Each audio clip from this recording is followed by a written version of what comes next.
Hey, how's it going? Welcome in. And reload. We should be good now. We should be good.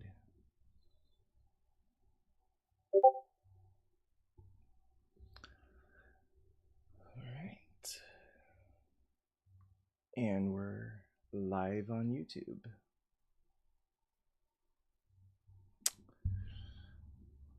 Let's get the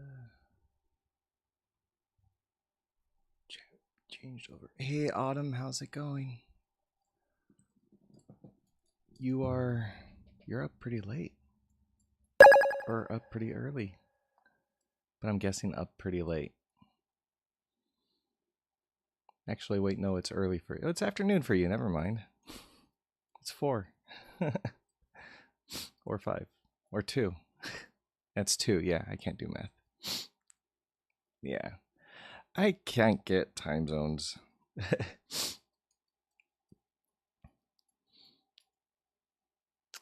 Yeah, I'll get it someday. Oh, man. I'm like double wrapped up this morning.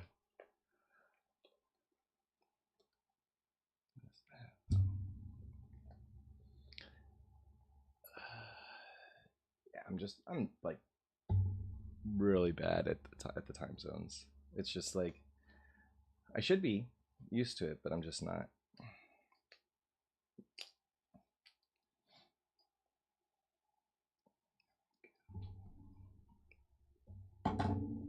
Hey Kai. Hey Elena. How are you guys doing? All right, take off the top layer. Thank you for the heart, Alina. Did I say it the right way? Alina. There we go. All right. Oh no. What do we got going on? Let's see. Adding the dyslexia on there was totally unnecessary. Now, why was it unnecessary to add dyslexia onto there? It's a real thing. Having a panic episode, so my partner saw me, had a meltdown, and told me he's coming tomorrow.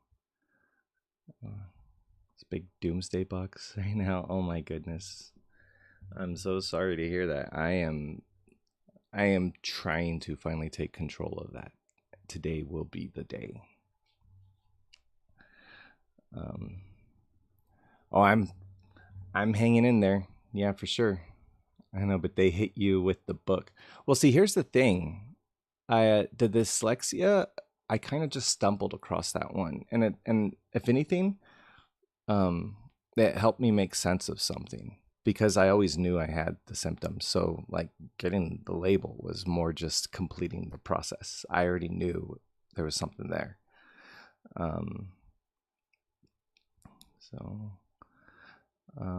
What did you change when you got burnout?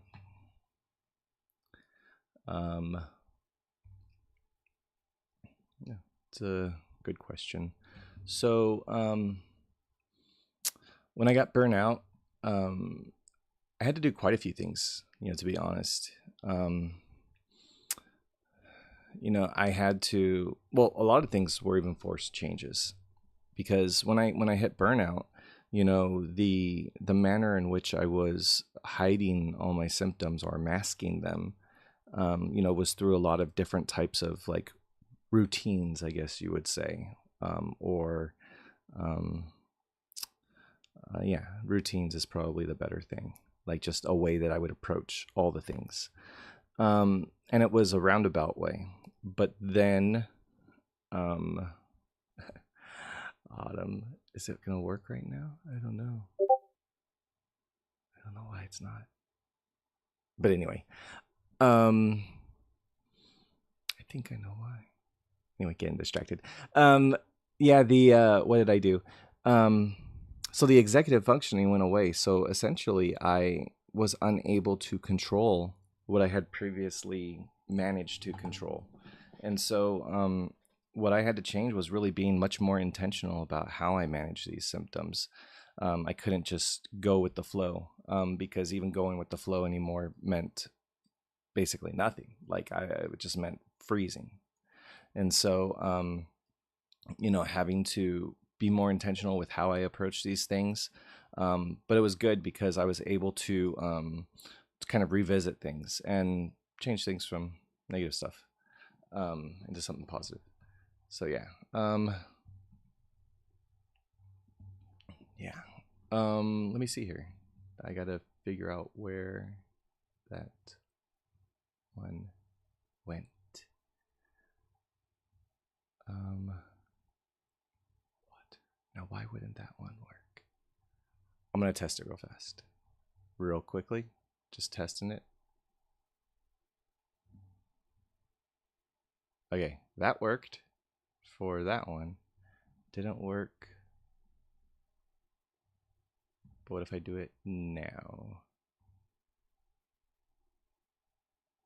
It's not working. But it's working on YouTube. So anyway, a second here. Screen one. Custom resolution. Okay, apply. Right there. Okay.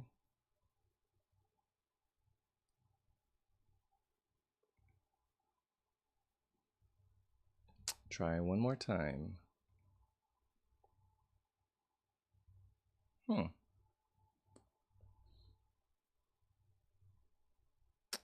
why that's not showing up.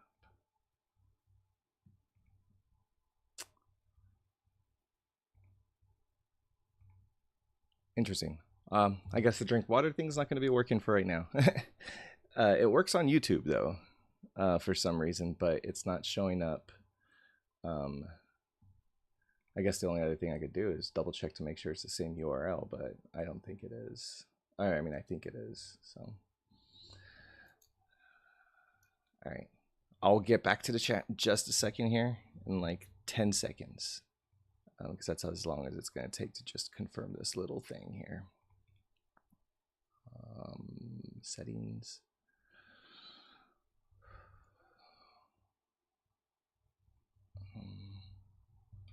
Preview. Apply. All right, one more time. I guess not. Okay. Let me do this real fast and then go back to this. There we go. I think it'll show up now. I think I just needed to reload something. Okay, sorry. Back to things. Diagnosed with C-PTSD and dyscalculia. Yeah. I hope you're doing well, Magpie. I can't even say that other word. He's coming here to help me clean, but I worry because I got way too much stuff on him. I mean, it's okay. You know how it is when you clean other people's places, right? Like, it's okay. It's okay. Different lifestyle. Yeah. Yeah. The reality is that, when you're neuro diverse, there's a lot of things that you have to take into account that you have to do to promote better health. For instance, slowing down, that type of stuff. Those are things that I need to constantly be reminded of because I never knew that and ended up working myself to burnout. So there's a lot of those types of things that are very important for you to be aware of. So not having the diagnosis, but then continuing life, means you build up a lot of these habits that are actually bad for you. And so a lot of it is unlearning a lot of those things, which burnout helps you unlearn because you just kind of forget, but being able to build it back up in a healthy way, your routines, your everything, my best friend, yes, that one, sent a photo in our choir group chat of the church we sang in 2 years ago. I miss it so much because it was a good time. Also, when I got to know my best friend. And this time I feel like I suck at human and social interactions. Just want someone to care. And tomorrow is when I finally move. And I don't know, I just hate everything and it hurts. I'm crying so much. Yeah, it's a big change, Alina. Everything that's happening is a big change for you. And moving, going to school, um, new apartment, right? There's so many things that are new in your life, and change can be overwhelming too, and can lead to an overall kind of look at everything that you have going on, and kind of looking through at things even probably from not an inappropriate, but a lens that isn't as accurate. Um, just embracing the fact that you are in a season of change and that there are going to be changes that are happening. Anticipating that they're coming is going to be much easier than trying to avoid them when they do have to come, because you're in a different environment now. Things are different, so things have to be different, you know. But yeah, so just wanted to share that part. You don't suck at human and social interactions. You have the human and social interactions that are comfortable with you. And I have no doubt that a lot of us that suck at social interactions would be really good at just hanging out with each other. So I don't think we're bad at social interactions. I think it's just there's a certain type of person that brings out more social characteristics, out of us than others. Hey Joseph, how's it going? What is CPTSD and how does it differ from regular PTSD? It's a good question. So I have both PTSD and CPTSD. And so I'll explain what both of them are. I have PTSD from an illness that I had for a year, where it was a GI issue, gastrointestinal issue, so stomach issue. And it was significantly worse at night, to the point to where I wouldn't be able to sleep. I would just be up all night in pain. And essentially what happened was it took them a year to figure out what was wrong. And when they did figure it out, even when I was treated and made better, my body still felt, my mind still felt that I was going to get sick. And so for the next at least 6 months, but it was definitely longer, I just couldn't sleep at night. I was too worried, too scared that I was going to get sick. And so I ended up developing insomnia because of that. It was just really, really intense because it would constantly remind me of what was happening the whole year before. So that was my PTSD. Now my CPTSD is a little different. CPTSD is repeated trauma over an extended period of time. And usually one that has some kind of like a lot of behavioral, differences as a result. It also has to do with, being in situations that are inescapable. And basically, for me, it was just childhood, and sort of the way that my parents went about disciplining. And so, but created real, actual trauma that wasn't discovered until way, way, way later, when repressed memories came back and repressed emotions and a lot of things. But essentially CPTSD, complex PTSD, it really earns the name, because even when going through and trying to analyze it, you're trying to analyze things from so long ago, and for me it's complex. And like even the way that, even what the trauma was, because it wasn't the event, it was my understanding of the event that was traumatizing for me. And so yeah, it's plus it also results in your amygdala being easily triggered. There's so many things that are just weird about the CPTSD, but basically it's just it basically gets you used to trauma, and so your body's just always ready for trauma. You live in a state of I got to be ready for trauma, and that's the rough part of CPTSD.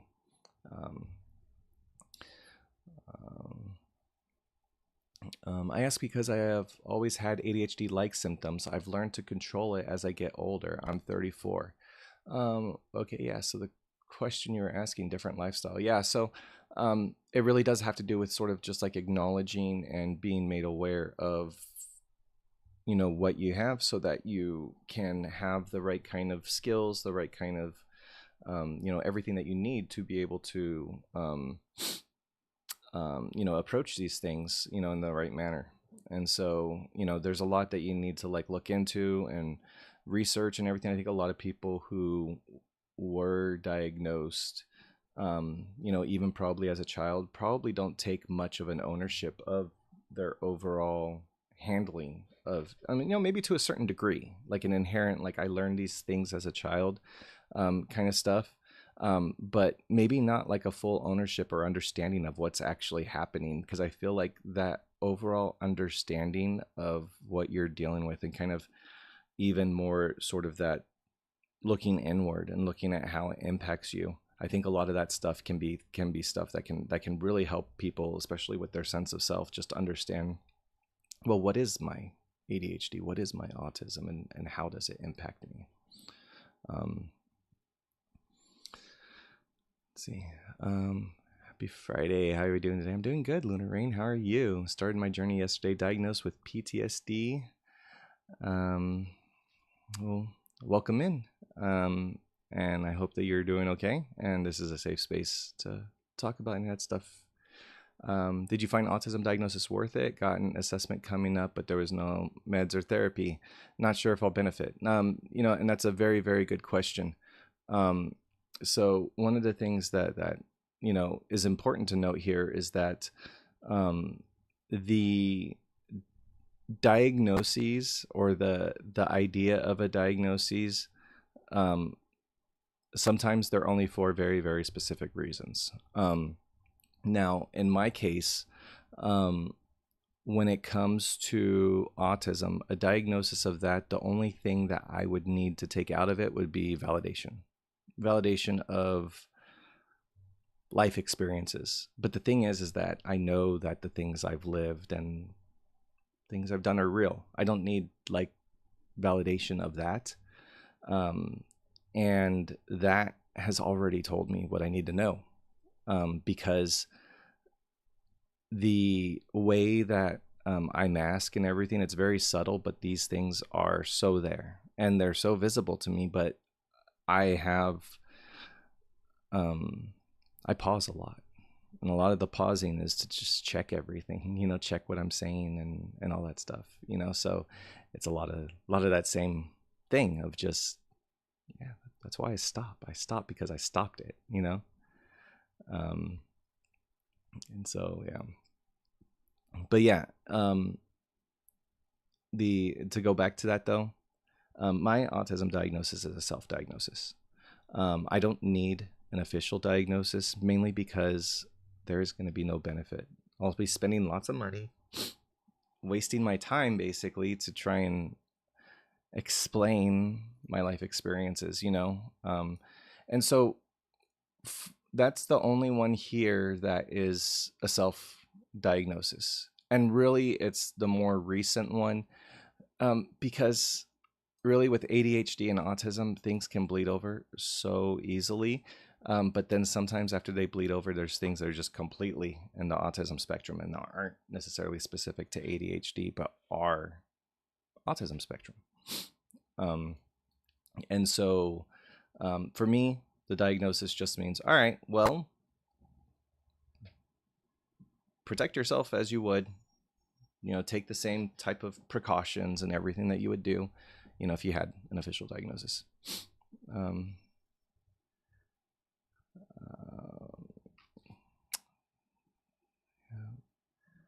Let me see here, catching up on all the comments. Migo, thank you. So I talked to a GERD specializing dietitian, and I only take during bad flare-ups now.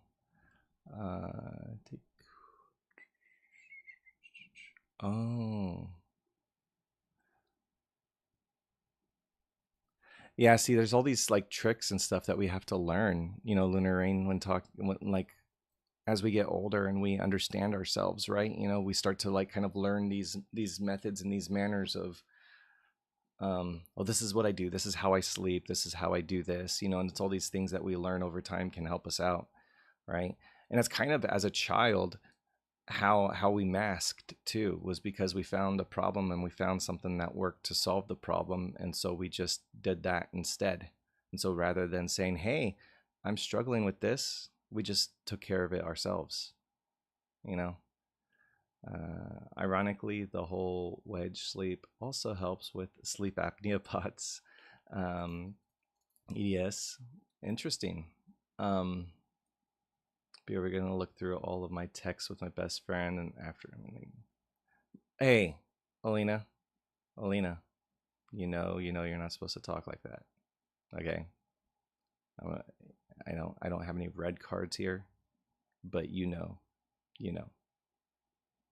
Okay, so please don't talk like that, because nobody needs to hear that from themselves. Okay. And you know that the mind doesn't really want that. Alina, you know that that's not true. So you don't hate everything. There's lots of things that you enjoy. You know, it's just hard right now because you're feeling pretty lonely. So like enjoying it with people, it's rough right now. These are real things, but they're real things that don't last that long. But they do seem like they last a long time when you're in it. You know, and like Lunar said, change is a lonely process. You're going through change right now.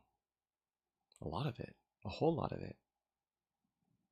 You know, but the lonely part, every day you're going to be a little less lonely, you know. You have no one from this like start that you have right now. You have a clean slate, right? So it's not necessarily that you have no one, it's also that you have none of the negative people either. You know, like you have a fresh start. So it's not necessarily that you have no one, it's more that just like a new beginning. So you don't have like inherently anyone that's there. You have people who are there that you've recently chosen to have there. You know, these are people who, no, Alina, that is, no, you would not rather have bad people than have no one at all. Trust me. Because bad people can make you lose your sense of self completely. And so not only do you then have no one, you don't even have yourself. Okay? It can get so much worse when you lose yourself. So right now, you know, you don't have those people, but you still have you. You still have you. And bad people are going to take you away from you. I didn't realize that. I still had things marked. You know, but, you know, you do have yourself, Alina. You do. You do. And the reason that I know that is because I see what you create, you know? And you have to have a good sense of yourself to be able to create what you create. You literally do, right? You know, there's a lot that you know about yourself, right? There's a lot of things that you know about yourself that are just things that you just like are more just kind of used to.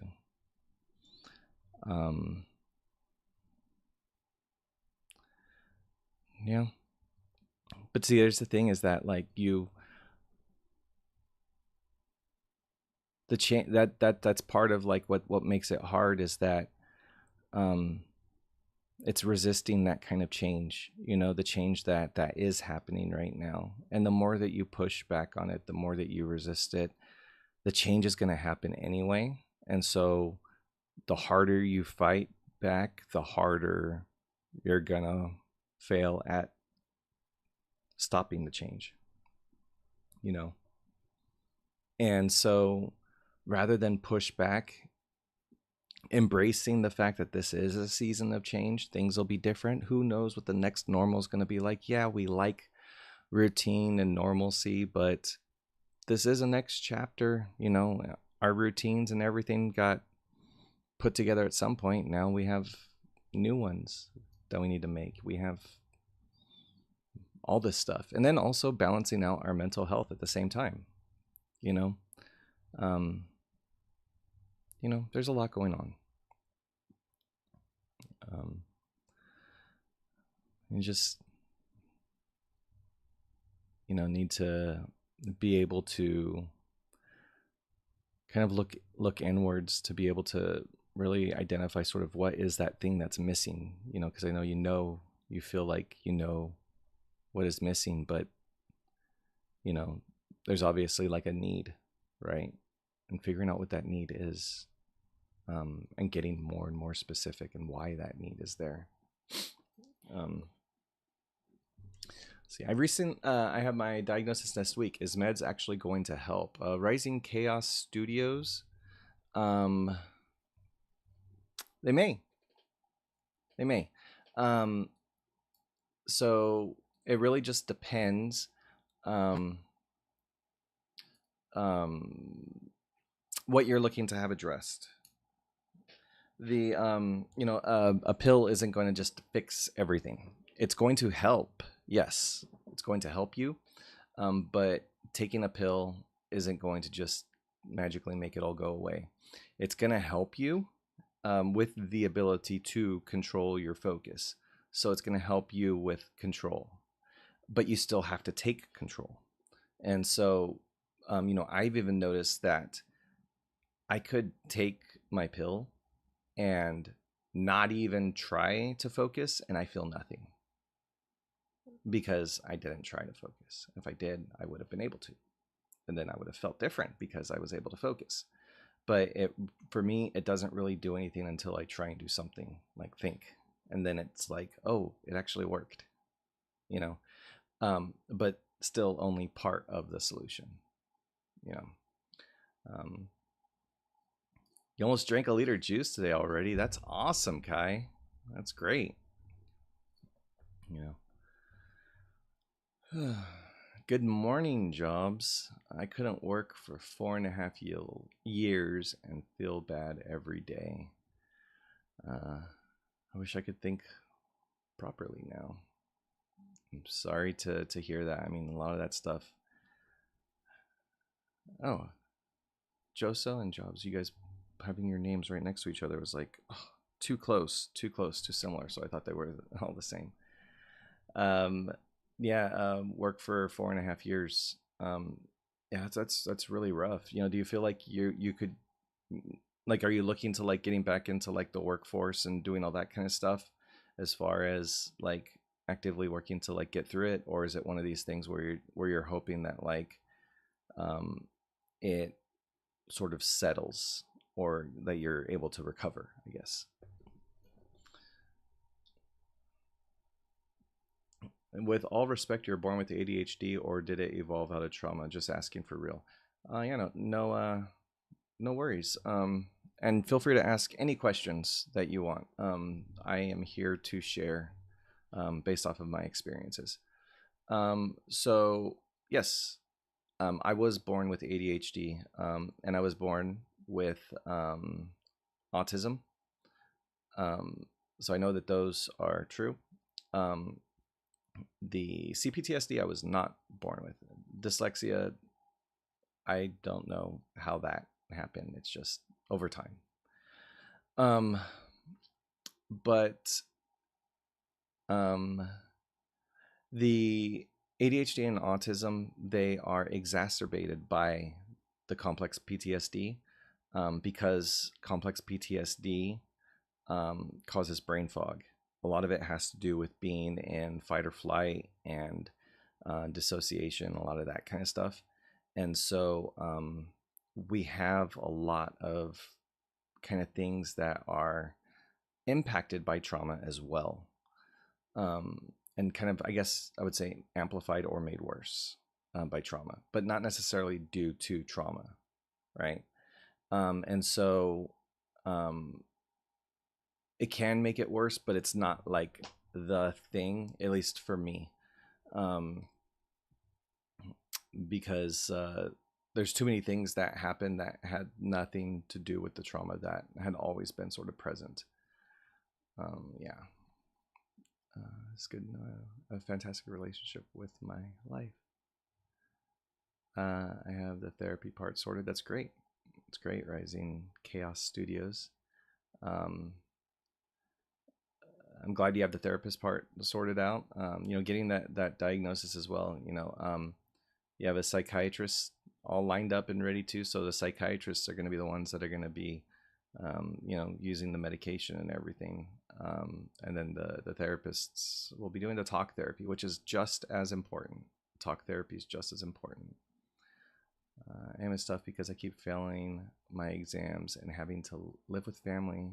I didn't have a diagnosis. Anxiety, ADHD, and dyslexia. Yeah. I didn't have a diagnosis either. Well, I did have, my parents were told that I had hyperactivity in the 80s. But they just never followed up on it, quote from my mom. But in the 80s, the diagnoses, who knows what they would have been, right? Sarah, thank you for the roses. And so kind of have to, I don't know, take the whole reality in. Thank you for the heart, me, Sarah. I appreciate it. Take in the whole reality. It was the 80s. I probably would have been diagnosed with something weird, right? That was completely off. And they also thought that hyperactivity was a behavioral thing. So behaviors can be changed, right? So, and influenced. And so, yeah, who knows how much more messed up I would have been had I been diagnosed. Because also my parents weren't like probably the most conventional people when it came to treatments and stuff. This is my only safe place right now. Sarah, I'm glad to be a safe place for you. I also have a Discord too. So if this is your only safe space, I would love for you to have a safe space more than an hour or two a day. So there's a Discord linked on my profile. And if you don't have it, that's fine. It's kind of like you can view it multiple different ways. You can view it like a messaging app. You can view it like a community app. There's lots of different things, but really essentially it's a place to just communicate with people. And so if you ever decided that you wanted to do something like that, there's a specific server that I have set up, uses the same Discord server or software that mobile apps and all that stuff have, but it allows you to stay connected with this community of people who also respect the fact that it's a safe space. All right, finally burning up enough for this one.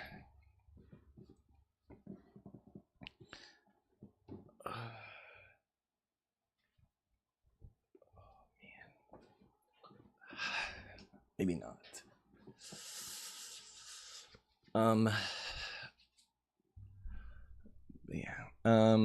Let's see.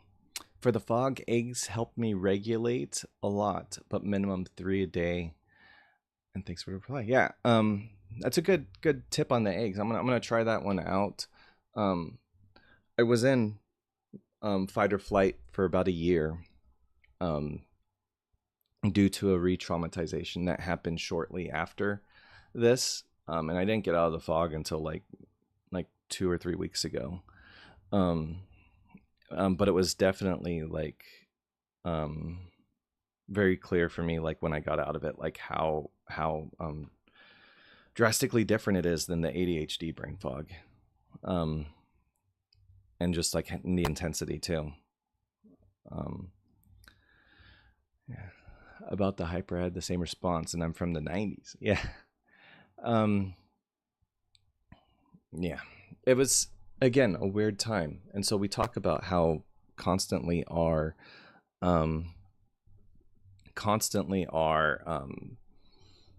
information that we know on things like ADHD, autism, even CPTSD, which is an end of DSM-5.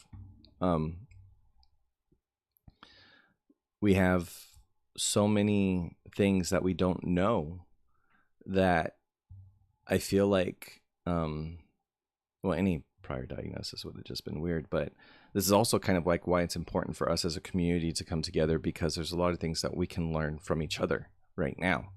And we really shouldn't be waiting for, professionals and practitioners to figure out what's going on before we start to take an interest in figuring out what's going on.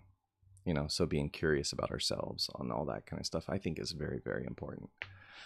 Will it ever improve? Also have chronic pain conditions. I believe it can improve through therapy, through physical work, through somatic therapies. I feel like a lot of this stuff can be improved with skills therapy as well, lifestyle changes, a lot of things that you can take into account that can really truly help you manage some of these things for sure. Hey, Curious Cat, how are you doing? Ever since I moved to the countryside, I've had eggs every day, but recently took it too far and now I can't even look at them. Joso, I can't eat eggs because of my stomach issues that I had. And it's not because of like the eggs specifically, it's more the taste of eggs. Because it's too similar to like other things that were happening, and it's just like I can't do it. I feel like people use mental health as an excuse for everything rather than an explanation. Yeah. And I think that that's kind of like the big thing here is that, even when people will come into the live, right? A lot of times they'll think that I'm making excuses. And that really what I'm doing is just communicating my excuses. But really the way that I see it is I finally understand what this thing is that I've known about my whole life, right? It's more of a like excuse for what? Yeah, I know. Like I'm coming in here. Like, what did I do? What did I do that I need an excuse?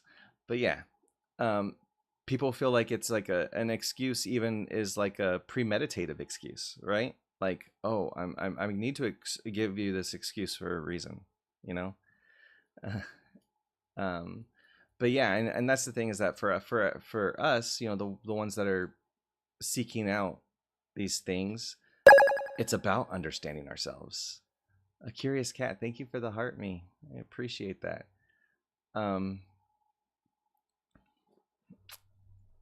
But yeah, I mean, it's like, it's not, it's for me, it's never been about an excuse. It's been about, can I finally get names to the things that I'm dealing with? Thank you for the you're awesome, Curious Cat. I appreciate you. And getting these labels to the things that you already are aware of really helps, because you're finally able to tie things to names that you can then research, skills, therapies, all the kind of things to be able to help yourself. That's the important part,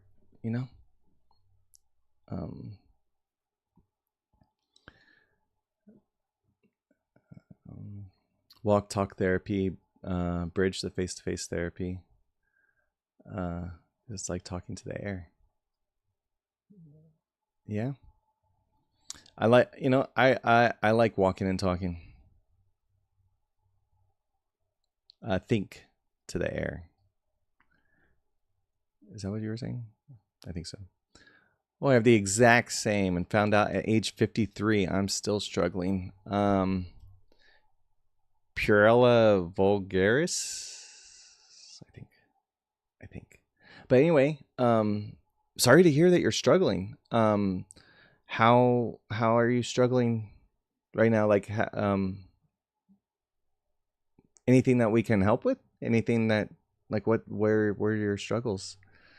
But regardless, this is a safe space, and you're always welcome here. When you are, because we understand. I meant think it is an excuse. Yeah. Okay, I get it, sir. But yeah. Gotta know your enemy. Helps to understand why you are the way that you are. Absolutely. That's one of the things that's really, really important. In fact, the way that I view all of this is that it is just self-understanding. It is just getting back to your sense of self and knowing who you are. Truly, what about talking and driving? I shut everything and anyone out when driving, focus on the road, and that's it. Yeah, I'm okay with talking and driving. I'm not okay with talking, driving, and navigating. Okay. You can only do one of those at once. Okay. So you can navigate and talk, or you can drive and talk, or you can drive and navigate. So it really depends which seat you're sitting in. So I can talk, but we better not be trying to get somewhere on time, because I'm not going to be paying attention to where I'm going. As far as like turning and stuff, I'll be able to drive. I just directions. I'll forget to turn. All that stuff. You're welcome, user 54 23 99 40 249. The comfort to talk to air makes it less direct to confront the deeper layers of the past. Yeah. Voxy, one of the things that I've really, really, really do, I do a lot of like shadow work, but kind of like a little bit more different when it comes to the somatic part of it, when it's more like the physical sort of sensation. So part of it being like behavioral, but then some of it being just an overall understanding, of me. But a lot of the breakthrough moments that I've had in therapy to confront a lot of these deeper layers have been done in solitude, of just, allowing myself to feel and just being in a place where I can sit with it. Has been the thing for me that's lately really helped with processing things. Yeah. All right, Jesso. But yeah. So yeah. Anyway, so for those of you who don't know, my name's Tim, and about a year ago I hit burnout. And when I hit burnout, I discovered that I had ADHD and autism. The night prior to that, to hitting burnout, I realized I had CPTSD when I started experiencing some nerve pain that triggered. Did it work?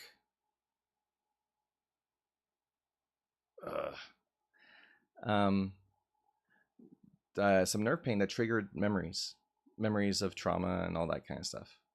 We're gonna try it again. It did work on YouTube.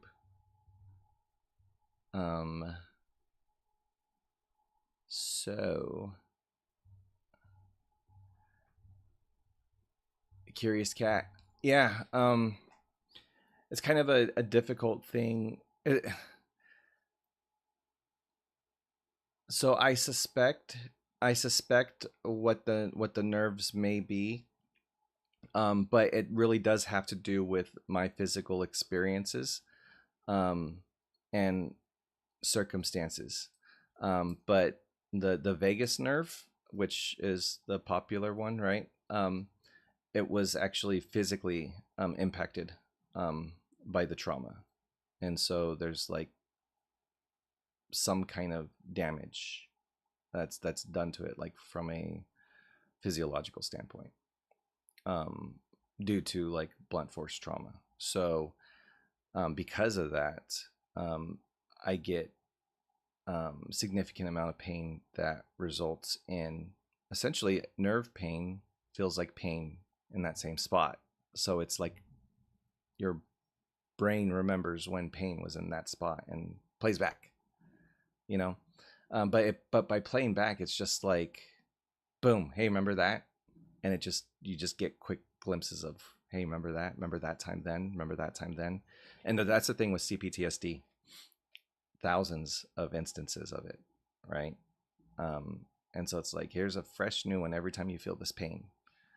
And that's the real part of like CPTSD, is that the complex part, it connects all these things together, you know. But yeah, but because of the pain, whenever I get overwhelmed, I feel the pain. So it's like a very easy indicator for me that I'm being overwhelmed, you know, a lot of that kind of stuff. Let me see. Respect to you, man, because the solitude makes me to go spiral, and then I need to go physical drain, gym, physically drain. Yeah. Yeah. And that's the thing, is that like becoming, solitude can really make you feel, I don't know. Hey, Lauren, how's it going? Where's my Lauren? Not that one. There we go. There you go, Lauren. Lauren's here. No, Lauren's gone now. Thank you for saying that, Curious Cat. I've definitely like been through a lot. I don't feel strong per se, you know. I just feel, I mean, I'm worn out. I think strength through resiliency, maybe. But at the same time, like I feel like my resiliency a lot of times was just plain dead, you know?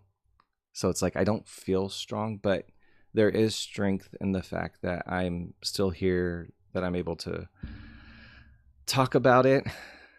But a lot of times it feels like more like, I don't know. I don't feel strong, you know? And I may be, but I don't feel it most of the time. And a lot of that does have to do with just the CPTSD, because it shapes your views. It shapes how you view things, and even yourself. So I see what I've been through, and I know that as somebody who can live to tell it, that I'm strong. But as far as somebody who lived through it, I don't feel strong. In fact, I feel very powerless, you know, trying to get my power back. And not powerless in a all of me is powerless kind of way, but in a, there's certain aspects of me, emotional aspects, where I feel powerless. Certain situations where I feel powerless. And so, like, for instance, if I feel like somebody's gonna abandon me, well, that'll make me feel something different than if somebody was gonna, like, you know, I don't know, can't think of another thing. It's just, it impacts very specific things, not everything, just very specific parts, you know. Yeah, understanding about the strength all around me. People tell you that, but you feel like you're not, right? But see, here's that thing though too. And again, this is like how I process all my stuff too, is okay, so we made that statement. You know, all around me people say I'm strong, but I'm not, right? When you say something opposite and have no idea to prove you meant differently. Yeah. That's another thing too. It's very hard to see that strength. Now, when you see others going through it, you do see their strength, right? You do see their strength, but you don't see it in yourself, but you see it in other people when other people go through it. So what do you think it is that people see in you that you don't see in you? You know, and I would think for me, it's, well, I'm up here talking publicly about this thing. Yeah, it's a little easier because nobody else is technically in this physical room that I'm in. You know, and I'm allowed to be a little bit more vulnerable and stuff, and yeah, you know, so I do that, and it's a little easier because it's online. So yeah, it may not take the amount of strength you would think it would take, but at the end of the day, there's still strength that's required in doing anything because I don't want to do anything, you know. And so the fact that I am doing this, I do have to realize, well, I do have strength because I got out of bed today. What did I not want to do? I didn't want to get out of bed today. Do I have depression or depressive thoughts? I don't have well, no, I do have depressive thoughts. I don't have um, ending thoughts. I never really have ending thoughts, and a lot of it more just has to do with just that association was never really made for me. Survival has always been my sort of mantra, and that isn't survival for me. But yeah, Elena, I know. You know what sucks is your capability of feeling pain is much more stronger than that too. Like you could feel more pain. But doesn't mean that you're going to. It just means these things are temporary. And you know that. You've seen temporary things happen in your life and then go away. And a lot of us have been there.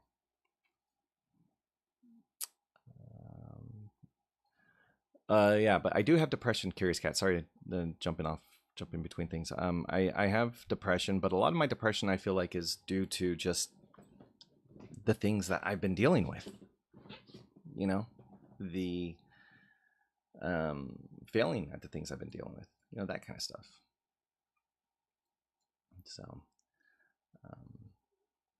but yeah, so, dude, Kenny, dude. Yes, man, you do have strength and a lot of courage. Just being open, available, knowing the risks. Yeah, and Voxy, I can see that. You know, Kenny, depression from things you're dealing with is sadness. Yeah, it's true. It's true. But depression is also like a lack of motivation. There's a few other things that are put in there. But see, the thing is that when you're not aware that you're suffering with things and that you're trying and failing, that sadness is hidden, right? And so then it's a depression because you don't know why you're sad. You just know that you're sad, okay? Because since it's repressed and all these things are kind of done, you know, in the back of your mind, you know, consciously or unconsciously, you're still failing and you're still having a response to that failure, which a lot of times is going to be depression, especially if you're really good at making yourself feel bad about yourself, you know. So depression is having an ideal lifestyle yet not being satisfied. Well, is that from your own experience, or is this professional experience? I try to avoid my own emotions because it tends to get in the. Oh, okay. See, that's where we're different. we are way different. Elena, it's okay. Because I will approach my emotions, because I don't let them get in the way. I power through them, because if you don't approach them, they don't go away. They just clog you up. They'll eventually catch up to you. And it seems like, oh, that's just what people say, you know. Like, I hit burnout. At 43 because I didn't take care of stuff, you know. My body gave up. So these things aren't even just like, oh, this is how my body, like, this is like, well, I couldn't stop it from happening to me. Like, this is exactly how it played out. So I mean, the thing is that addressing your emotions, getting and facing your emotions is very, very important, because not only that, you're able to learn, you're able to grow, you're able to stop doing the same things over and over and over. And rather than wallow in consequence, you just see the pattern and you change it, you know? And so it's important to take control of your emotions, especially since all the things that I deal with, I get it, Elena, especially since all the things that you deal with come with emotional dysregulation. It's like, yeah, I'm aware of emotions. I'm also like a huge empath. So emotions to me are so much more complex, you know? But yeah. So I don't know. Kenny, just do what? Just do what? What are you talking about? Just do it? Are you talking about like when my mom would tell me just read when I couldn't? And just try it again. Just keep doing it. And then that caused many, many years of stress of thinking I was a failure, rather than realizing that the way I process information is different, and then I'm expecting it one way and really it's a different way. Because those are the kind of important things that you want to go through life knowing. You can't really just ignore emotions because they're uncomfortable. You approach them because they're uncomfortable. You approach them because they're uncomfortable and you want it to change. You know, so anyway, done with that. So my parents would be like, just study, when I was really struggling to focus. Yeah, I would tell my mom that I had issues reading, and she would just tell me, oh, just try again. Just keep going harder. You know, all that stuff. Yeah. I found finished CBT workbook from flea market. I'm going to do all this stuff and book it weekend. Oh my goodness. No, thank you for the heart me. Have fun with that CBT junk. Well, CBT is definitely good for some things. Just not the things that I typically deal with. I can relate with so much of what you're saying. Thank you, as I don't feel as alone listening to you. And Curious Cat, that's the reason why I'm here. That's the reason why I'm here, because when this day happened that I'm talking about right here, when that day happened, I was so alone. I was the only person in the world who dealt with this stuff. Miss Marvel, how's it going? It's been a while. How are you? But I soon realized I wasn't alone. And I realized, well, somebody needs to tell everybody else that they're not alone too. So here I am, letting you know you're not alone. Just want someone to talk to, and just want someone to hug me and tell me it's going to be all right. Alina? Same. Same. Like, for reals. You have no idea. Kenny, I'm getting a divorce, dude. That's something totally not related to what you're thinking. Okay? So go ahead and laugh. But hey, real life stuff happens. I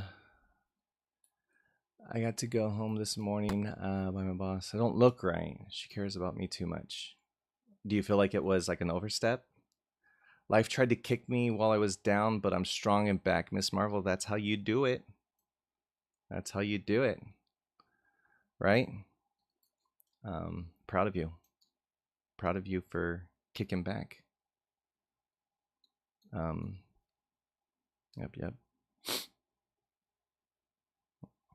So, but yeah, Um, Alina, that's what I want to. I want, because like the thing is like going through the things that I'm going through with like divorce and undoing a marriage is very hard. I mean, obviously for a lot of reasons, but you spend so much of your life merging yourself with someone else, and becoming one with someone else. And then when you peel that away, um, it's just ripping, tearing apart people. It's not like separating, it's like just ripping people apart. Um, and I feel ripped apart.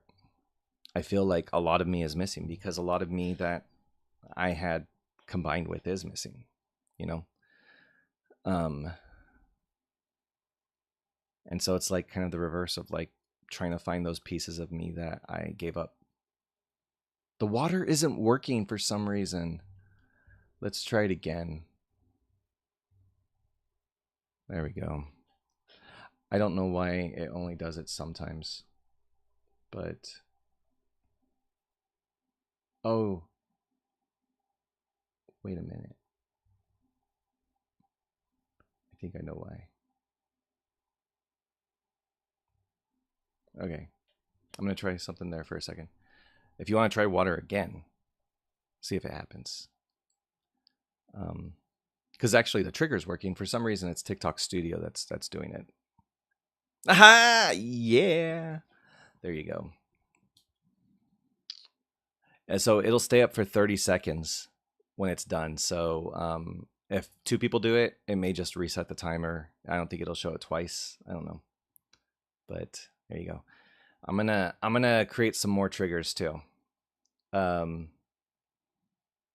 Should I do that diagnostic police one? That was I think this one right there. Oh, I guess it does show twice. But I have this one pop up whenever people get mad about the diagnoses, if they're official or not. Then of course I need to make a Lauren one. Yeah. I'll get all those, and then I'll send you guys all the commands. And we'll just have this be like so much fun because you guys already know like how overwhelmed I'll get during this stuff, and so knowing that you guys are there to help pull the trolling strings back on the trolls will really help. This can be a group effort for us to troll back the trolls, right? I had to laugh at. I had to create more triggers. I'm avoiding making more in my life. Yeah, yeah. I see the irony in that too. I'm actually, to be honest with you, I'm trying to figure out what my triggers are. I'm trying to name them because that's the hard part. Again, with CPTSD, most of this stuff you forgot about, but your brain didn't, and so you don't even know what the triggers are because you're like, oh, it's going to be something similar to what I experienced then that my brain relates to and says is this, but that could be anything. It could be a smell. Um, it's challenging. I'd rather put my energy to those who needed to give them to the trolls. That's my revenge. Well, see, that's the thing. Remember ever? Oh my gosh, Kenny. Wow. Jesus loves the marginalized and the needy. Right? And the foreigners, and he feeds the hungry and heals the sick, right? Does all that and does it for free because humans are entitled to it. I'm confused too because he was very mean. And now he's talking about Jesus, who's very nice, right? It's almost as if they don't follow him. I don't know. It's kind of weird. All these Timu Christians, you know what I mean? Someone poked at me and I'm emotional avoidant. Well, you are emotional avoidant if you said that you avoid your emotions. I do play guitar. Yeah. What gave it away?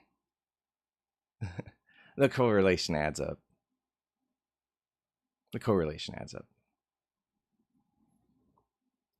It's Timu Christianity. You know? Favorite genres to play? Punk rock. Oh my gosh. Punk rock.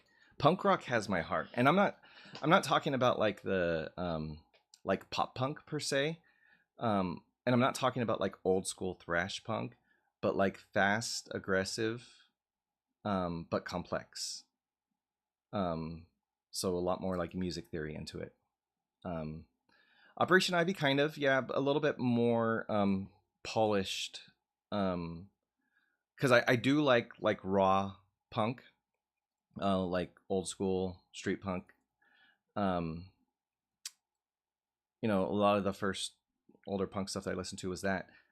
The newer stuff, that not newer, but the stuff that I got into was the stuff that was much more than like repetitive 4-chord progressions, verse, chorus, bridge, chorus, outro. You know, it was so much more. To be honest, I felt like saying that would be insulting to Timu. Yeah, I kind of felt bad about that too. But I didn't say TikTok shop Christian. So I need to think of a different one. But yeah, I do listen to a lot of punk. I listen to bands like Lagwagon. I really like the guitars in Lagwagon because well, I mean, they're basically two lead guitarists, but they really like feed off of each other. And one of them's also like 10 feet tall. But I really like listening to Lagwagon. They're very complex and sort of how they do their guitars. And the singer has a unique voice. No Use for a Name.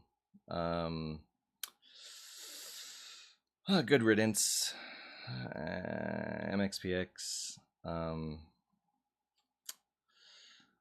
Strung Out. If I had a list, I would be able to just tell you. I'm just going off of the top of my head. But then I like hardcore too. So like one of my favorite bands is a band called Shai Hulud. They're a hardcore band, but they have punk influences. So that's kind of how I got into it. But yeah, SAS class. People like that make me just ignore the word of God from their mouth. They don't talk. Yeah.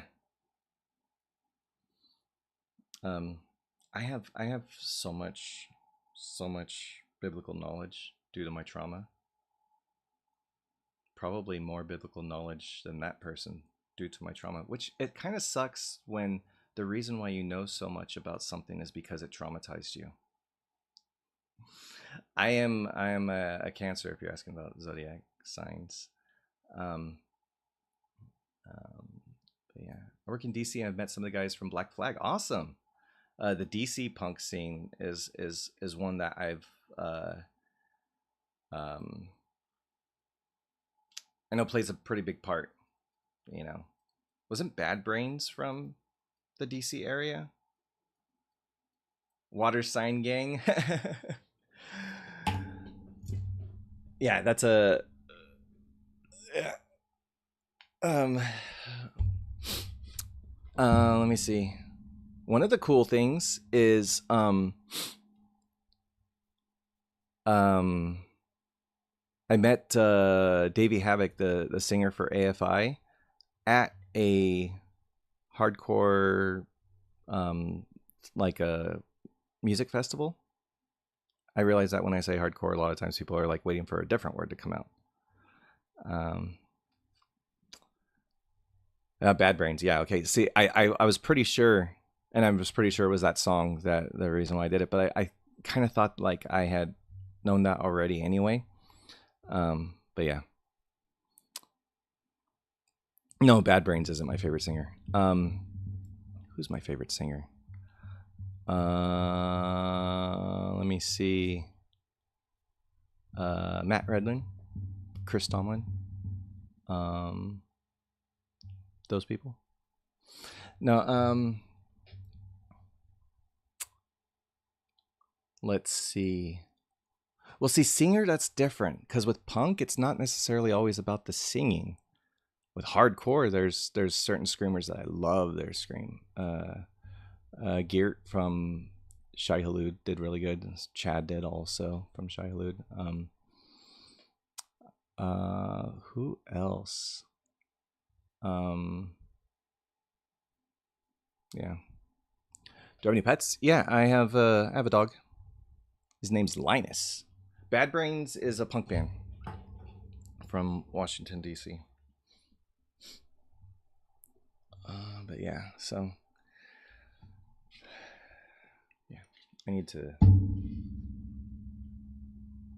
I can hear. I never fixed that Alexa alarm that I have in my kid's room. So let me see here.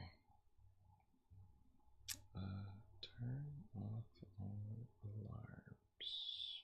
All right, great. Linus, like Linus from Lost. Linus, like Linus Torvalds, the developer of Linux, and also Linus from Peanuts or Snoopy. I got that Superman thing again happening. I'm gonna keep it. Do I look legit super?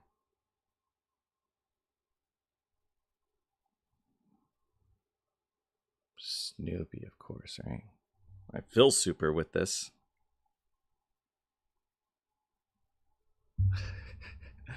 I'm gonna keep it. And then I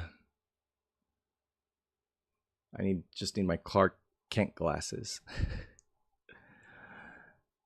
Danny from Grease. Oh yeah, it definitely looks like a greaser because I have the pomp, right?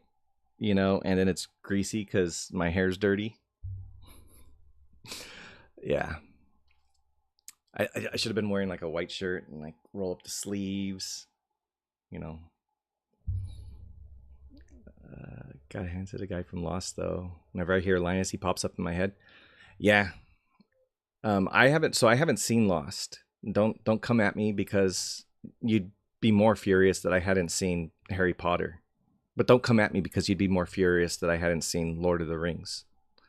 Um, so yeah, I don't know who that is, but because I infamously just don't watch good things, you know.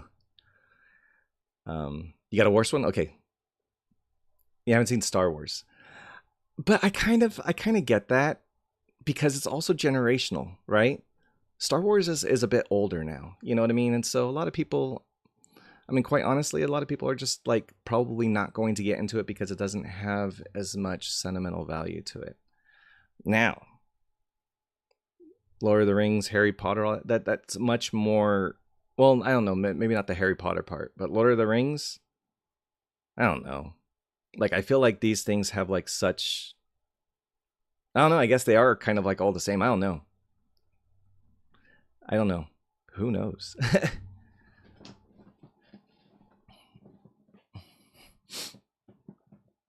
You just saw Lord of the Rings this year? Well, there you go. See, fantasy instead of sci-fi. Yeah. Um. Yeah. I don't know. But I don't know. I never got into. Maybe it was just the length.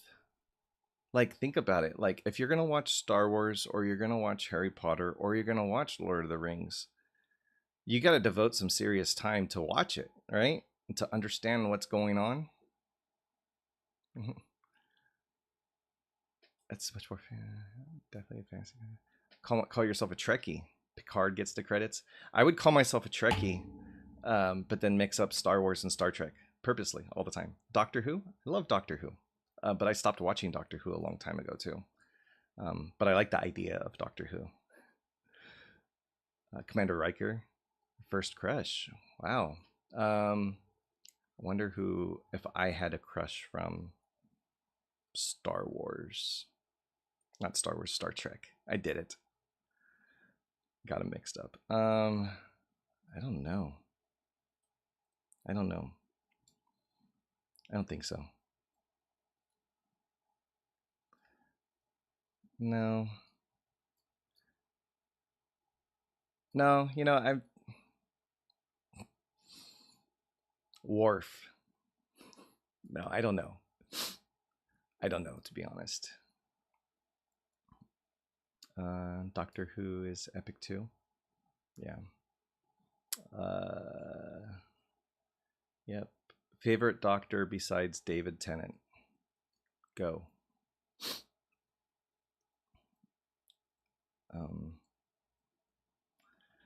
Let's see. I feel like I gotta look up like Star Trek cast. And are we going off of the Next Generation?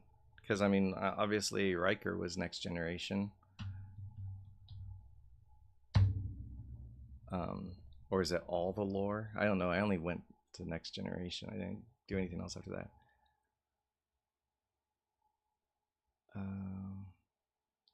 I don't know my moon sign. I should though, because people are asking me all that stuff lately. I can ask ChatGPT because it knows everything about me. What do you want me to ask ChatGPT about me? I'll just put that in and I'll just tell you what it says.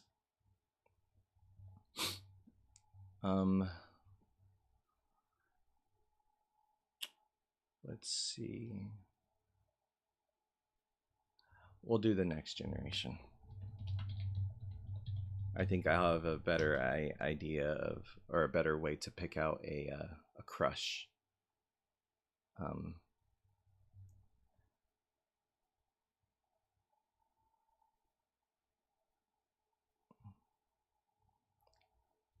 David McDonald, David Tennant. So I can understand that. I am tech savvy. That's the whole reason why I have a job. Because I shouldn't have a job by standards of society. So his dog starts barking. I go out and check. Every single animal is staring at him. Thank you, Voxy. You're not alone as well. Thank you for coming in. Please come back. Love the setup in my office, so thank you. But yeah, tell me if you do have a specific type of prompt you want me to ask it. Like, well, I'll just ask what my moon sign is.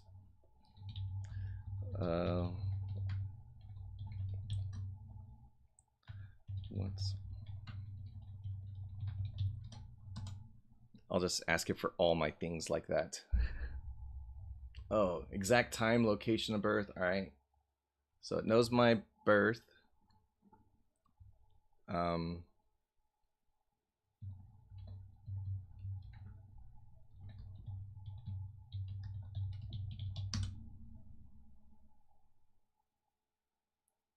Okay.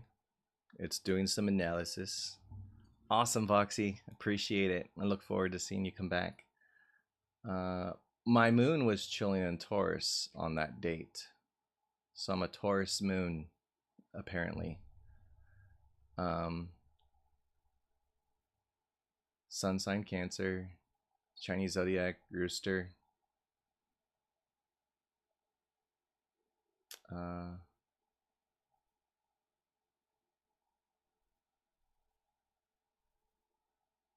I don't know.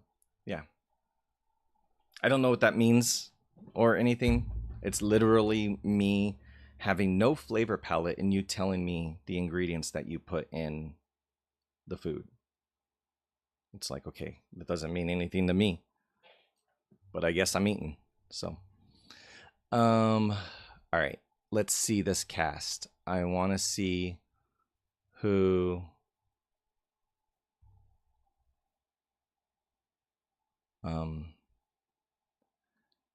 I don't know.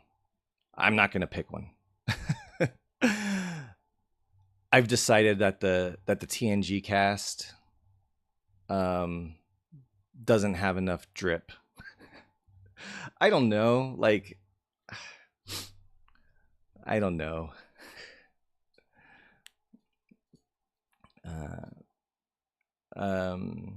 You feel like the two newest ones are amazing, the actor and actresses, but they just mess up the character. So you're talking about Doctor Who, right?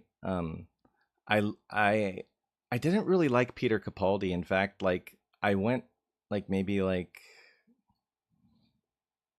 I don't know, like maybe 10 episodes in, and I just couldn't do it anymore. Way too I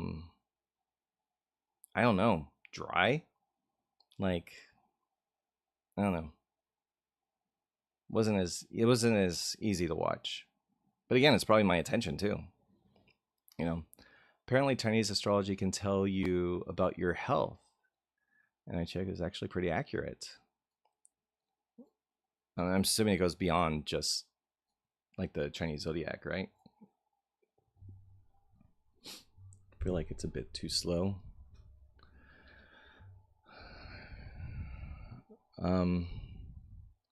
What's it been like for me dating? Not really doing that, really. Just kind of, I don't know, going through a divorce. So, yeah. No, I don't need a break. I will probably stop here probably in the next like half hour or so. But yeah, yeah, it's just one of those things. I mean, if you want, I can send you the thing. I'll ask you a check and I can translate it for you. Yeah, whatever you want me to do. Or again, I'm using ChatGPT, so it might be able to do things too. Curious cat. That's so funny. I talk about that. I talk about that, and I say why too, because of all my somatic therapies. I know why. And yeah, it's stress. It's my nervous system. It's too much coming out of my nervous system. Too much going into my nervous system. And it all comes out of the head right here. And it gets warm. It hurts. A lot of times people internalize it and it goes into the back. I feel it as chills. So even right now, talking about it, like I'm getting chills on my arm. You can see the little dots there. Just the whole thing. Oh no, but we're good. But we're good. Because it's basically, I have the same thing that you have. Except I can just feel it. You know, but the thing is that like I feel it because I have sensory processing issues too. And sensory processing issues, you know, connect straight to like your nervous system and overwhelm you.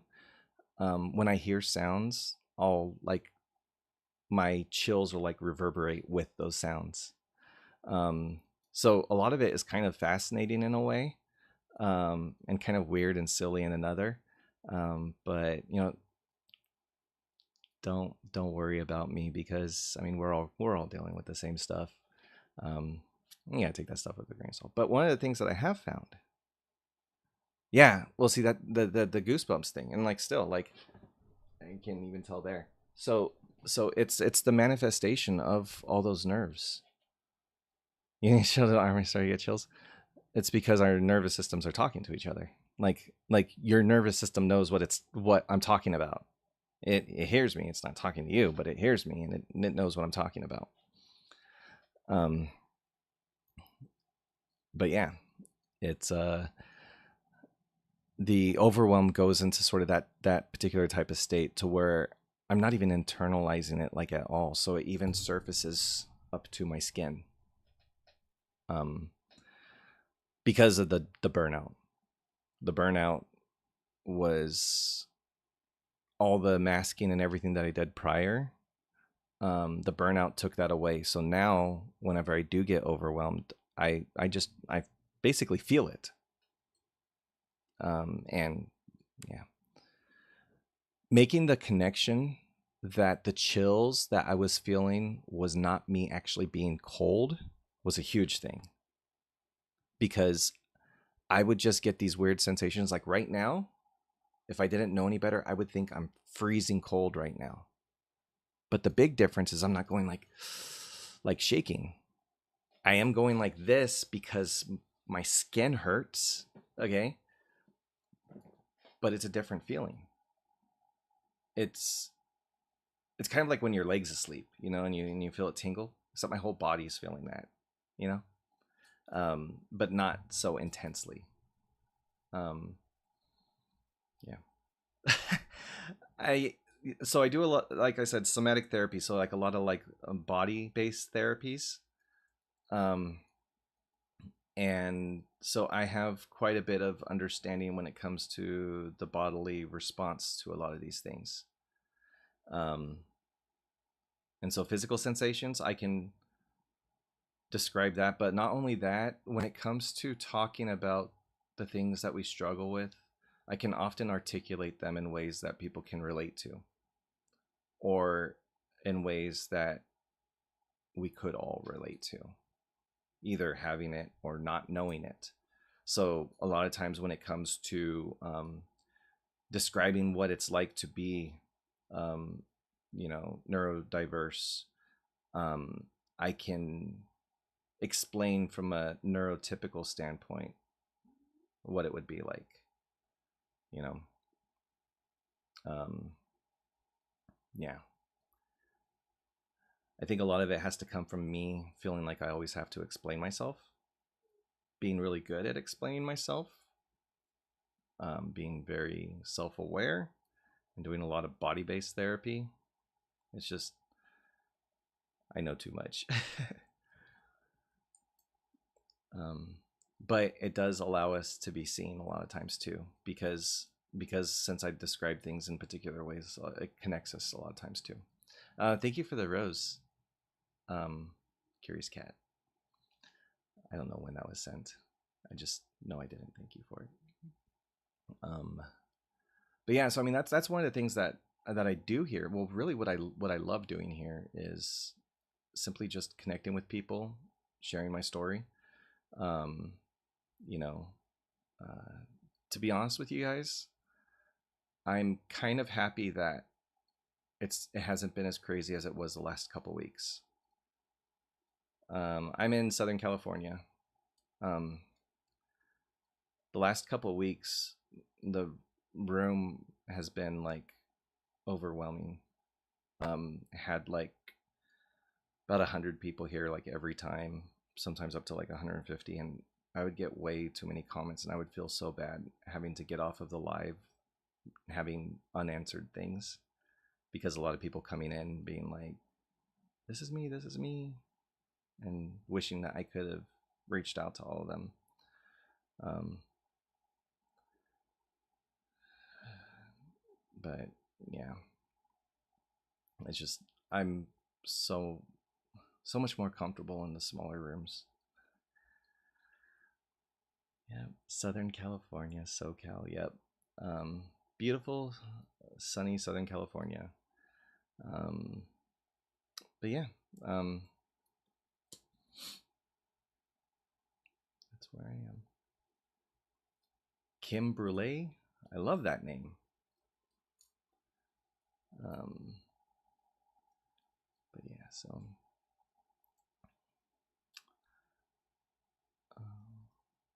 my favorite food. Um, I like the same foods, like over and over. So right now I've been doing barbecue food. So like a lot of meats and stuff, and mainly because I've been trying to like increase protein. I've lost like a lot of weight over the last couple of years, and so I'm trying to gain some back, but responsibly, you know. But I mean, like, sorry, I'm gonna be American. Hamburgers are like one of my favorite foods, but it's because like I like to prepare them kind of like different ways, and like cooking them, there's like different kind of ways of doing it, and so I've been exploring that like a lot more. Plus, it's something that I can barbecue that my kids like, so it's like okay. But I love like a good burger, and I love like a good fast food burger. I love like a good like sit down restaurant. Spend $30 on a burger, like, you know. Um, but that, pizza, junk, you know, barbecue, yeah. You know, like briskets and ribs, that kind of stuff. Amin QQ, which is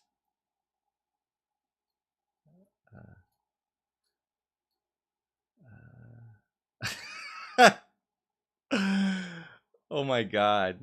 Are you serious? Like by whose standard of manly? I have never been called manly in my life. Ever. By anyone. Ever. Like no one ever. Oh man, that's great. Yeah. Like cooking cream ice cream pattern.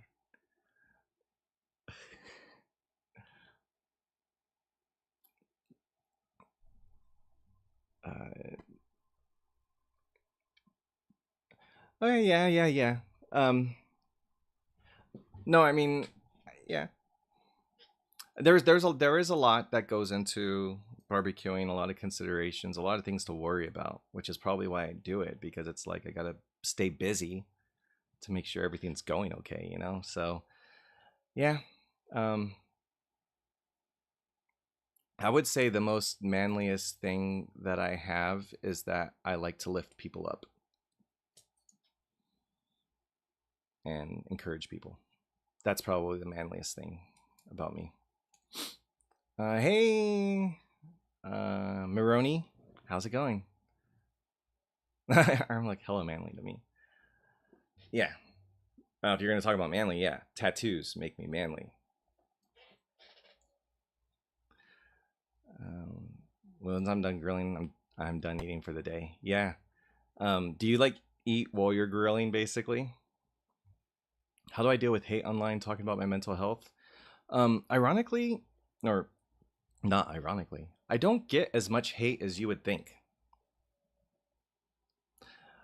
Because I was told I was manly, which for the first time in my life, and so I just really wanted to double click into that a little bit more, just to make sure I understood. Um, but um, yeah, my eyesy. I don't get hungry. Yeah, I get it. Like you've been staring at it all day. It's like the fatigue of even looking at it. So now you don't even want to eat it, kind of a thing. Like you're full from looking at it.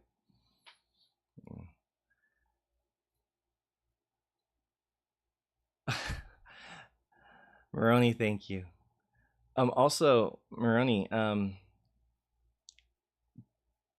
do you so in the Burb Discord, I saw that you were Maroni and then an O in the parentheses. Is that because B calls you Maroni O?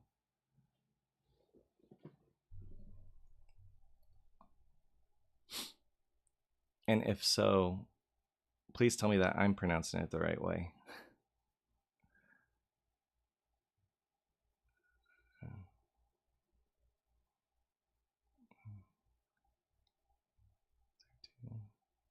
Okay, just wanted to make sure.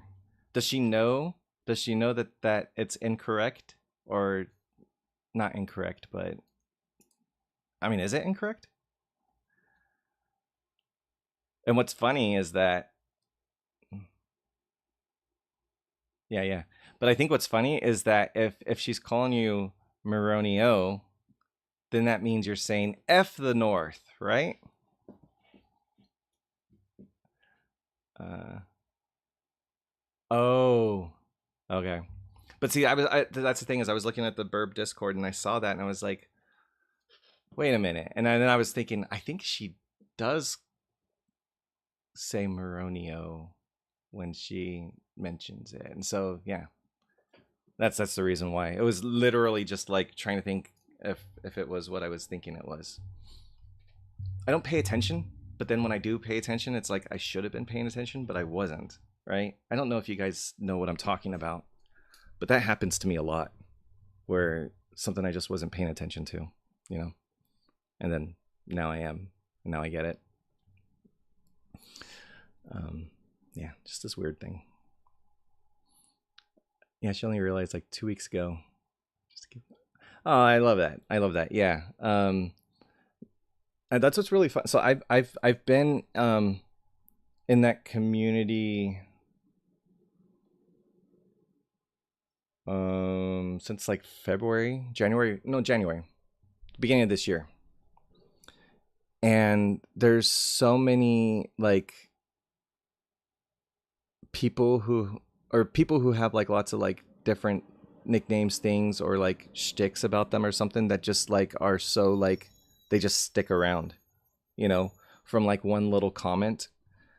Um, you know, there's it's just it's fun.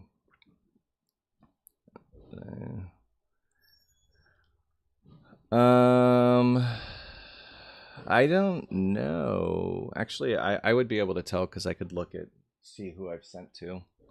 Um, but I don't know.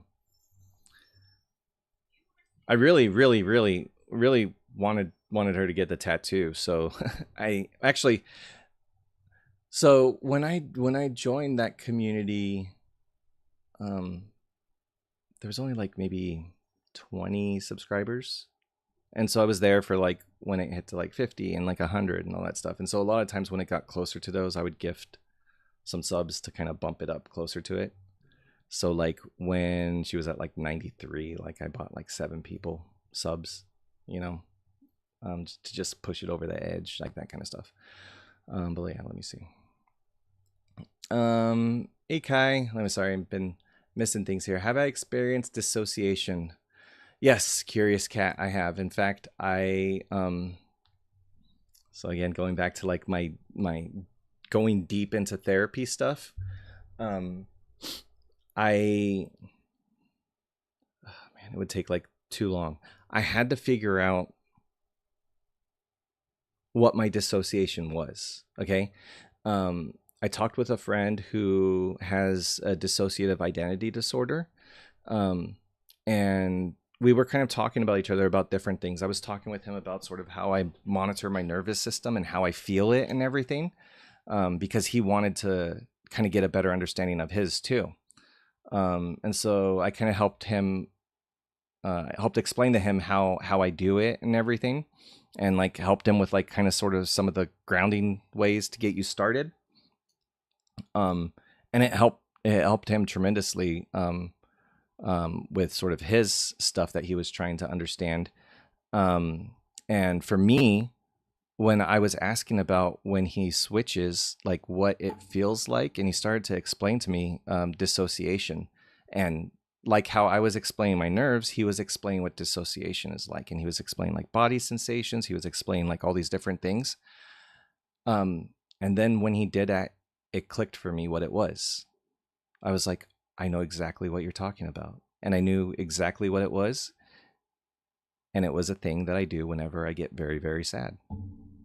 Just like, and it's conditioned. It's conditioned in a way to where it's like, it's even conditioned in the way I cry, to where it gets to a certain point and then it's just dissociation. And the thing is that the way that I was able to see that I did that as a child was because I still do it today. And so it was important for me to realize as a kid, how did I dissociate? What happened? Because some questions are actually important to me, even if they aren't important to other people. And I think we all get that. That sometimes the questions that we have, they mean more to us for a particular reason. And I had those questions, but was able to get them sorted out.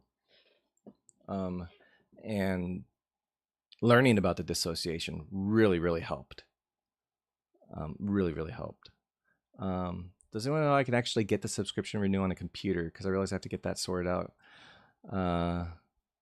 Because it hates Apple Pay apparently. How to do subscriptions on a computer? There was a way to do it. I think you have to go to their profile. I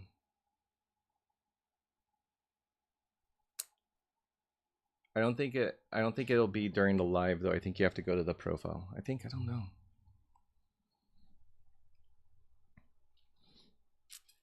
Um, you guys, I have 11 subs. I don't even know why, because, well, I know why, because people like me, but there's no benefit to being a sub, so I don't know. So I'm just more flattered than anything. Okay, yeah. Who did I send things to? Let me look this up. Maroni, I gotta make sure, because I did not forget. Find B's profile, and then I should be able to check there. All right, subscriptions sent. Were you always Maroni, or were you something different beforehand? Because it doesn't look like you're on here. But could be wrong. Good morning, Trish. How are you? Yeah. Yep. Must have been Zach. So you can thank him. Don't tell Zach I said this, okay? Because we all know how Zach will react, okay?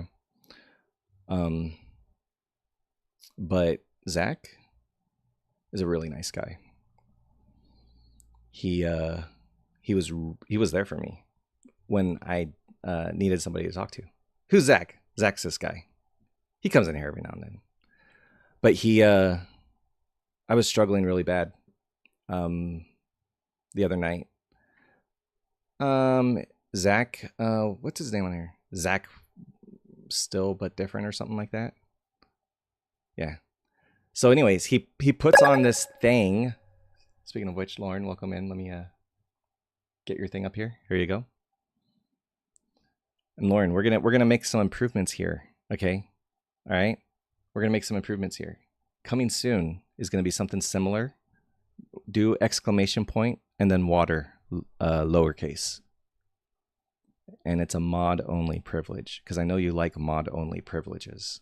So exclamation point, or not, yeah, exclamation point, water. Type it into chat.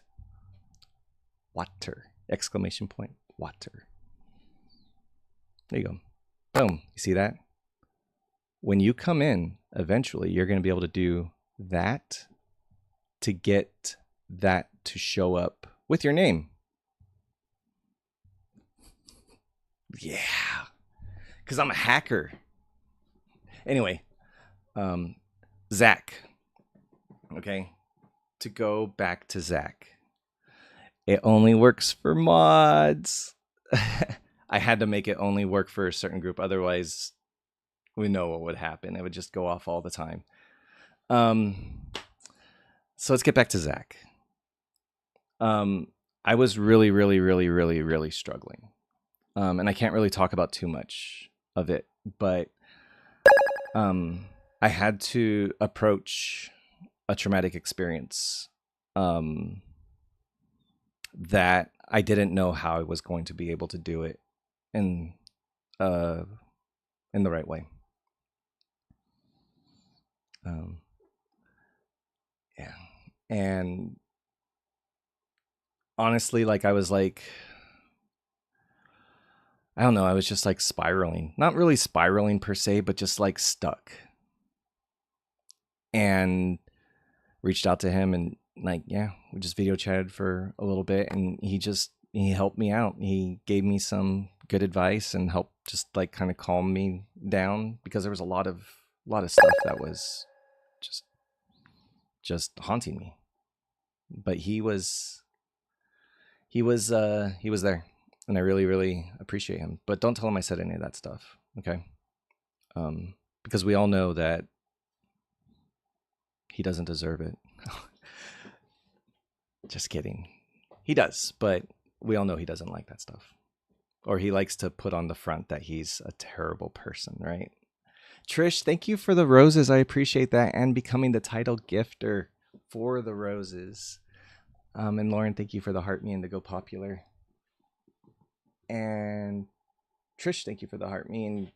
And Curious Cat, thank you for the go popular. Slay, Lauren. We all need a Zach. Indeed, we do. She is in school right now. She will. Well, no, she's not in school. She'll be heading to school. She'll be at school in probably another hour, and then after school, she's coming home here. Not home, I guess. So she's coming here. And then I get to spend the weekend with my kids. They're back in school.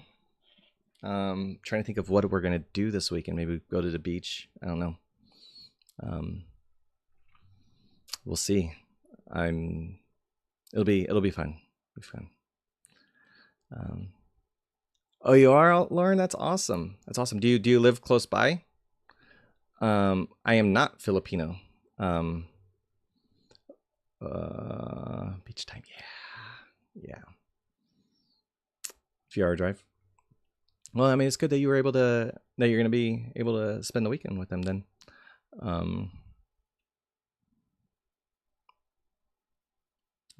Maybe 3 hour drive. You move to be closer to us. That's awesome. That's 3 hour drive is definitely better than driving 1,000 miles. That's for sure.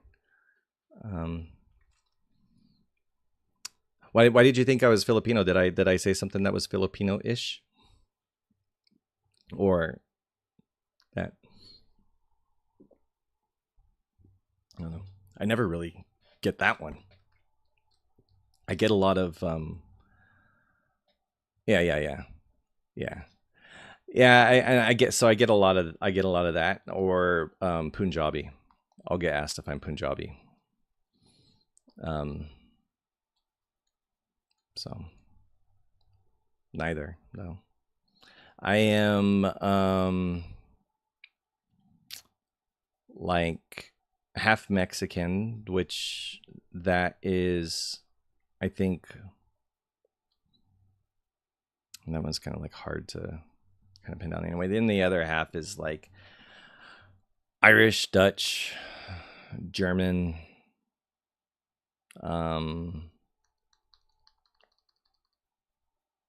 there's one more too. I forgot. There's one more. But yeah. Bunch of whites. I'm Irish too. In fact, I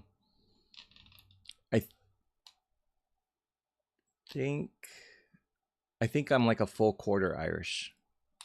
I think. Full quarter. The irony in that statement. Or maybe a full eighth. Dog jumped and rammed his nose into my eye. I think he loves you. Yeah, definitely. That was just a little bloop. A little Eskimo kiss right into the eye.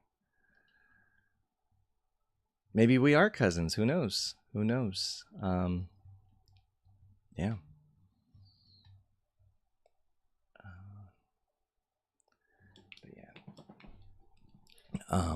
For those of you who do not know, I've only mentioned it like once this live, but we are cross streaming on YouTube. So if you guys do have a YouTube account, I'd love it if you guys could go over and give a like or subscribe to the YouTube account. Really what I'm going to be trying to do with it is putting more of the content from the lives on there. More of the longer form content probably. But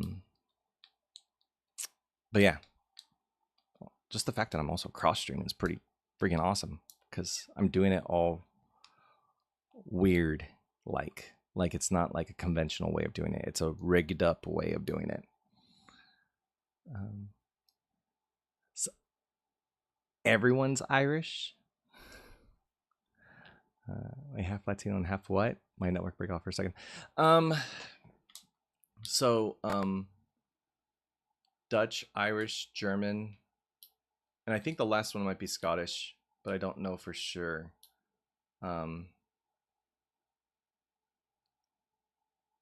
Yeah. It's pretty easy because like my grandparents, like I know like all the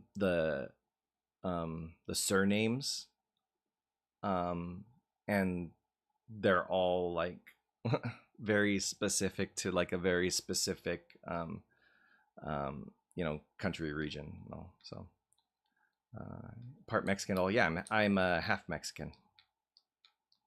Yeah, so I tan nicely. My mom's done a family tree. But we should try kilt. Yeah, I mean, maybe, maybe. I don't know. I don't know if I'd be able to like be completely free in the kilt, but I mean, sure. I'm in here doing this. I like being uncomfortable, so why not? Hi, Alina. Um, Portugal for 3 weeks. Got no tan. I'm sorry to hear that. I'm not really that tanned because I haven't been outside this summer, like at all. Like seriously, I've been struggling pretty badly here as far as just with the divorce and stuff. Like I don't really leave that often.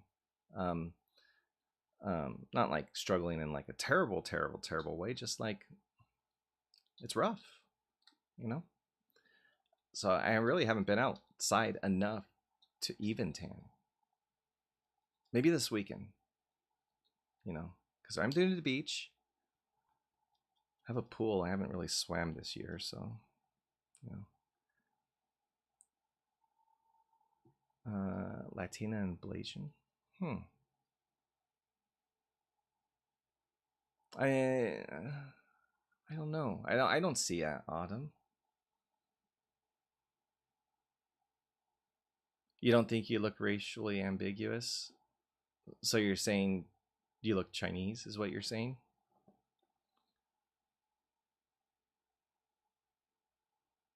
Oh, that classic I have a pool attitude. Well, no, it's like the thing is like I think about it and I'm like, I have one. I don't use it. It's like, ugh, why? See you later, work meeting. Ugh, I'm sorry. It's Friday though. Friday. I have a good one, Trish. Um, nah. And actually, it's bothering me because there was some algae in it the other day. So I got East Asian a lot too that I get. Yeah. Yeah, I can. Yeah. I don't know. Um, it's kind of weird because a lot of people, they are fascinated with the world, right? And just the overall where people come from and, you know, just the fascination of people. But then a lot of times when people say like, "Oh, where are you from?" it like comes off as kind of like a, you know, with the racism part. Like, "Oh, because it's leading towards that sometimes it's just like for people it's like and I think even a lot of people who have to deal with that stuff on a regular basis just sometimes even feel like uncomfortable talking about that kind of stuff because it always like leads to some kind of comment or something, you know? Um, but I feel like that might be just like kind of like a me thing, being like kind of where I am, you know? Because I get like a lot of reminders in different ways. I don't mean like being like Hispanic because I'm in Southern California. I'm not a minority here, okay? Um, but I am kind of a minority when you take into account everything, because I doubt that there's people with my exact combination of, you know, nationality or whatever, you know. You're fascinated by nature and people's stupidity. 5 more minutes, gotta go make your rounds. What time is it? Yeah, 5 more minutes for me too. And I happened to get online right at 6 a.m. my time. Like I did good today, you guys. I was up at like 5:20 before my alarm went off. It's gonna be a doggo test. Oh. Went back to my high school yesterday because we were performing with our choir for the new freshmen. And when I got to school, council asked if I was a freshman and had questions. Graduated 1 year ago. Yeah. Well, I mean, we we look younger, right?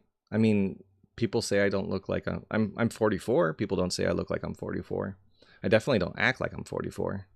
But I am.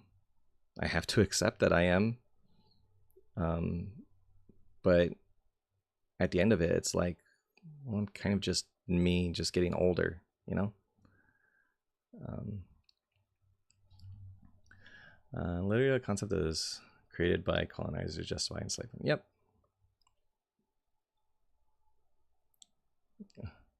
Surprised you're turning 30 on any given day. Yeah. Now in person, I do believe that I probably look a lot older than you realize. I think,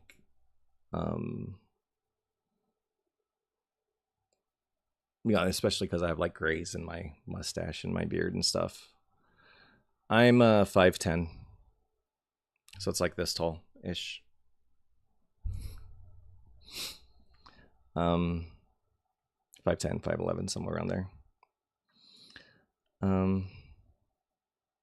Do I secretly have a filter on? I do not think so.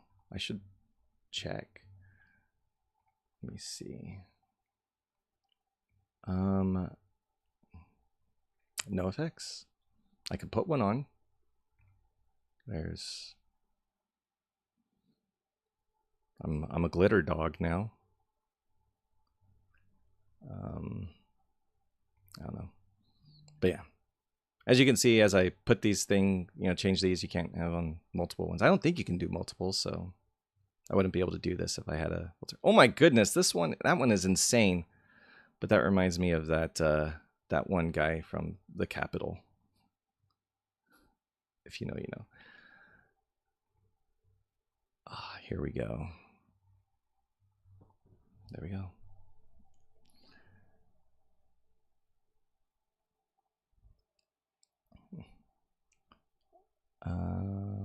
Glitter dough.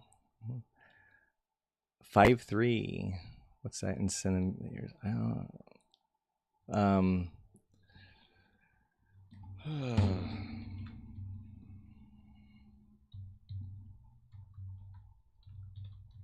See, I only know American.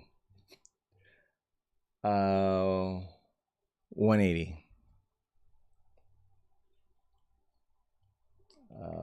0.34 centimeters. Curious cat? We are nice. This is a safe space. So really it's all about respect and care, right? And real life. I'm tall. I mean, I don't seem to. In fact, a lot of times around other people, I feel shorter. But, yeah. Of course, Curious Cat. Keep coming back. Keep coming back. There's a fun group. And we have turtle glasses, too. See? Do I look dignified? They just thought I was a freshman when I just turned 20. Yeah. I still get carded for spicy water, you know. What is this? Oh, just these kind of weird filter things.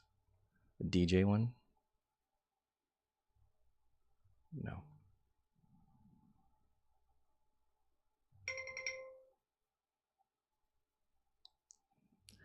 All right.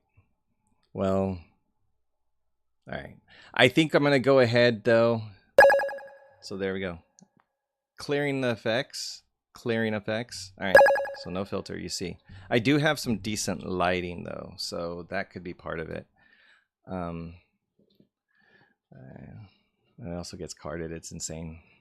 Yeah,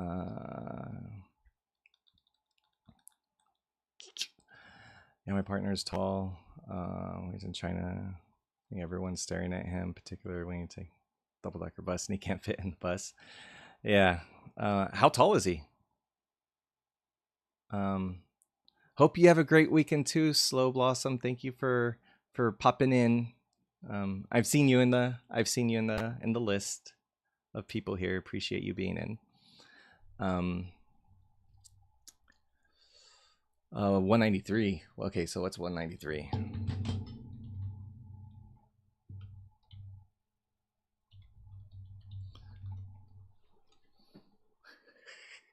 I said, what's 193 in America? And ChatGPT knew what I was talking about. 6'4". Yeah, that's pretty tall. I mean, it's about like this water bottle length taller than me. But I mean, I don't know. Does it make sense that it's standard water bottle length? I think everybody knows what that is. What am I up to today? Kids. I'm picking up the kids from school today, so that's when I get to have them, and then I have them for the weekend. Drop them off at school on Monday. Until then, and so yeah, just gonna have fun time. Hopefully, hopefully I can have a calm weekend.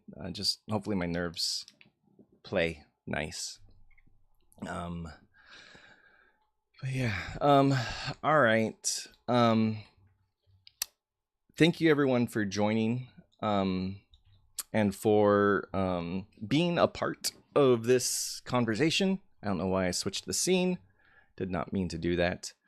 But those of you who don't know, I am live daily-ish at 6 p.m. or 6 a.m. Pacific time. And yeah, so feel free to come back. And like I said, this is a safe space, always to talk about any of the things that you want to talk about and that stuff. Yes, Alina, post some singing. Do it. Okay. I need it. It'll make me feel better. It'll make you feel better. It'll make the whole world feel better. Anyway, so yeah, go live, safe space, ask questions, get involved, talk with people, all that stuff. You're almost 5'3" or something like that. You'll get there. Have a great weekend, Elizabeth. But yeah, so anyway, I also have a Discord on my profile, so feel free to check out my profile. There's a link to the Discord on there. You could do that. I'm not going yet. Can I say a mean short joke? Yeah. Well, I guess to me, I guess you might have to ask the persons who are short. But yeah, so if you want to check out my Discord, feel free.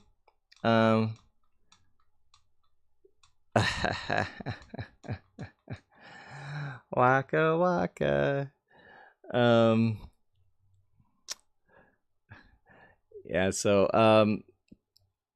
but anyway, I look Japanese. Well, see, now I just don't understand. All right. So anyway, yeah. Check out the Discord, and then yeah, if you want to know when I go live, feel free to. No, it wasn't pathetic. It was just like it was a dad joke. It's the kind of jokes that those are the jokes that are in. It wasn't pathetic. It was on point. I was saying something about something to say something else.